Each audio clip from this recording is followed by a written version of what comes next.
What's up guys, it's Darwin and I'm back. Today I'm gonna be cleaning my solar roof now.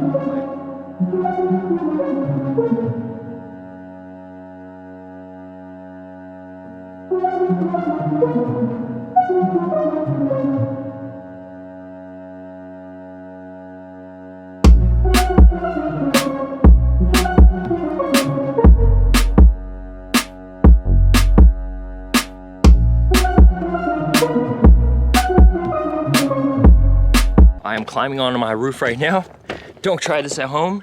It is pretty slippery, but let me show you what the roof looks like from up here. So right now I'm on top of my second unit of the roof, and one of the first things that I noticed is, wow, this roof is so hot to the touch. Like once you touch it, it is so hot, and it's really not even that hot of a day right now. It's about 70, 80 degrees. But I can only imagine if it was like 100 degrees outside. You cannot touch this roof with your hand. It's like the metal and the glass just really hold the heat. But let me show you how dirty this roof is. Guys, as you can see, this roof needs a cleaning. As I was just walking across the roof, look at the footprints right there. That is crazy. It looks so bad. All right, and you know, usually I wouldn't care, and this actually makes it look like a regular roof, but it's starting to affect my solar generation where I'm only getting 30 kilowatts a day. And at its peak, I was getting about 45 kilowatts a day. So that's about 10 to 15 kilowatts a day, kilowatt hours a day that I'm leaving on the table. But just to give you a closer look at the craftsmanship of the roof, like this is metal right here. All right, so they definitely use that metal. And then this is the solar glass. The glass that I'm actually standing on are solar generating glass panels. Okay, so I have, on this house, I have one huge linked up panel on that side. And I have one huge linked up panel on this side. And then these over here are the dummy tiles, which look exactly the same as the generating tiles, but they don't actually generate anything. Man, look at the dirtiness. Look at the dirt. Okay, we're gonna get that cleaned off today. So when I was thinking about how I was gonna tackle washing this roof, it just seemed too difficult to just spray from each side. That means I have to climb up because my roof has so many angles. This back house is not that bad, but if I needed to climb up on that side to spray it down, climb up on this side, spray it down, and move the ladder back and forth, that would be too much work. So this is my plan to clean the roof. I'm gonna bring the pressure washer up here. Probably just gonna wedge it on like a corner where it's not gonna move around, and I'm just gonna spray it down. I'm just gonna move the pressure washer up and down. I'm just gonna spray down the roof. And what I'm actually gonna do is use like a car wash soap with foam in order to foam up the dirt. It's gonna lift the dirt off of the glass, and then I'll spray it down with water after that. So hopefully it goes well. Hopefully I don't die and fall, but yeah. Okay, so this is what I'm actually using. Some chemical, guys, just regular car wash foaming soap. Go ahead and pour it into my foam cannon. Just a good squeeze. Get that in there and fill the rest up with water.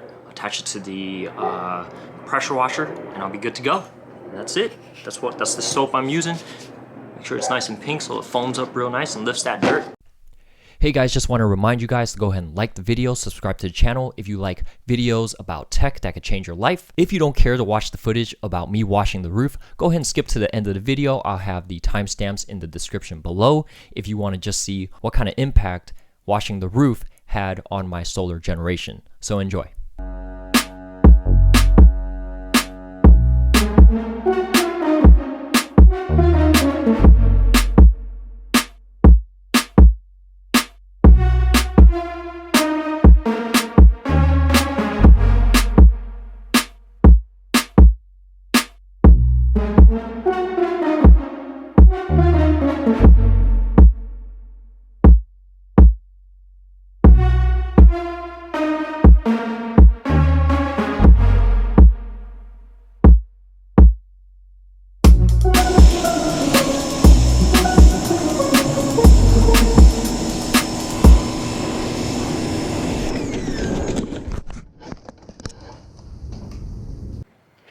Man, so when I was washing the roof, I had this wedged up, and the water actually made the roof super slippery, and the pressure washer actually fell off. Man, so there's like a bunch of parts and stuff that fell off the pressure washer. goodness. This thing is a beast. This thing, guys, Stanley, that's a quality pressure washer right there. So lost the wheel, but I don't really care about the wheel, it's fine. Yeah, that was impressive that this thing, like, it not only took the fall, but I didn't want to get off the roof to like check on it, so I just kept spraying and it worked like a champ. No issues at all. Big up to Stanley.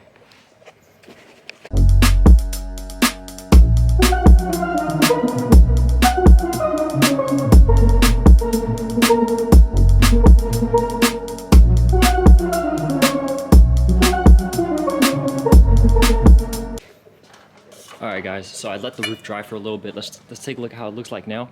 I mean, it doesn't look brand new. There's still definitely some spots where there are dust, and it looks like it retained a little bit of the dust and stuff, but it's already dry. That's crazy because it's so hot. This roof is so hot that the water just basically evaporates right away.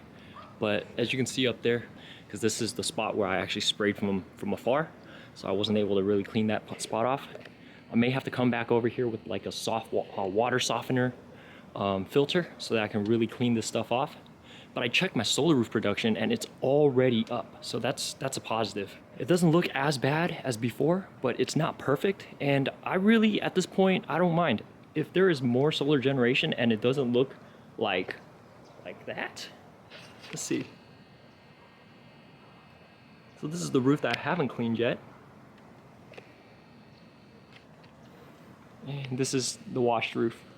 So there's a clear difference, but I mean, especially for spots like this where I have to spray from the floor, or when I wasn't on the roof and spraying it, it doesn't look as clean. Over here, looks pretty good, not too bad. Time to go wash the second roof.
So to answer the question that everybody's been waiting for, did this have an impact on my solar generation? And the answer is yes. During the summer when my roof was new, my peak generation often ranged from 5.5 to even 5.7 kilowatts at a time. But recently, with the fires and the dust and the ashes and the dirty roof, I was struggling to even get to 5. So many days, I was generating at about 4.4 or even 4.5. Immediately after washing the roof, I noticed that generation jumped up all the way to 5.2. That's an extra 700 watts at any given moment. So in my opinion, washing the roof was worth the time, and it will have that compounding effect of generating and storing energy for future use. And for those wondering how many gallons of water it took to wash the roof, it took approximately 151.4 gallons to wash the roof. This is not that bad considering the majority of Americans use about 100 gallons of water per day for themselves. So that was me washing the Tesla solar roof, and it was actually my first time on the roof, and I was able to finally take a look at the craftsmanship and the metal roof and how it really integrated with the solar glass. And I gotta say, I'm really proud of the Tesla team. They did a great job, and I'm super glad I got this roof. If you're watching this video because you have a solar roof, just be extremely careful if you do go on that roof. I can understand why Tesla doesn't want people going up there. It is definitely slippery and it can be a liability. If you were to fall off, it can be really bad. With that being said, I can honestly say that it was worth it for me to get up on the roof, clean it off, and get that extra solar generation. At the end of the first day, I had already made an extra 3 kilowatt hours compared to the day before, which if you times that by 30 days, that's like 90 kilowatt hours in a month. So the extra generation is definitely worth it, and I hope this doesn't happen in the future.